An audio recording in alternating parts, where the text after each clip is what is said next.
Pahibalo lang ko nga karong pitsa 30 dili lang ko modawat og additional nga order.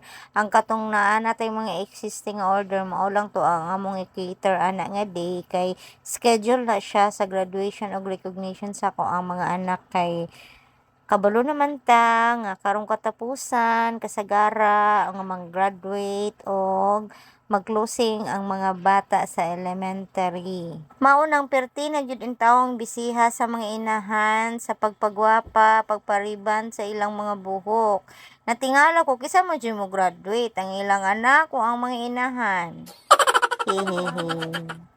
Bitaw oy, kay kani bitaw mga inahan pud no, mas excited pa na sila mo paso kay sa ilang mga anak kay as in i-prepare gyud nato tanan no, kung pwede pa magpagwapa gyud tag-ayo kay talag sa pud beta kasaka og stage, di ba? Bahala gud gamay ra pug ribo natong anak.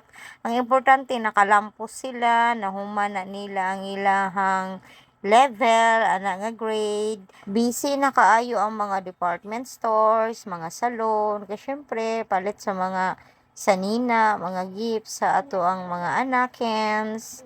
Pero kitang mga inahan no, bisag unsa ka mahal or tagaan gyud nato og value ang ato ang mga anak sa mga paghatag sa ilaha og mga gifts. Pero kita bitaw mga inahan no, ug natay mahunaw-hunaan nga para sa atoa usahay. Maglisod pa taghatag nga para sa atong kagalingon. Murag mahalan ra kay ta pero pagpadulong sa atong anak, sus bisag unsa ka mahal basta para sa anak. Ihatag yun na nato no. Ano kay ana ng mga inahan no. Kay ako kuripot kay ko sa ako kung sa ako lang pero og padulong sa kong mga anak murag barato ra pud kaayo siya. Inana ni gid siguro ang mga sakripisyo sa inahan no. Feel na jud ako ang pagkainahan ay feel na kaayo. Mao na congratulations sa tanang mga nag-graduate ug mga nag-closing karong school year 2024 no.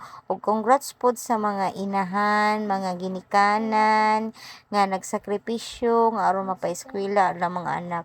Naunsa naman ni akong kuan vlog nahimo naman nimo ng guest speaker naunsa naman ni ano.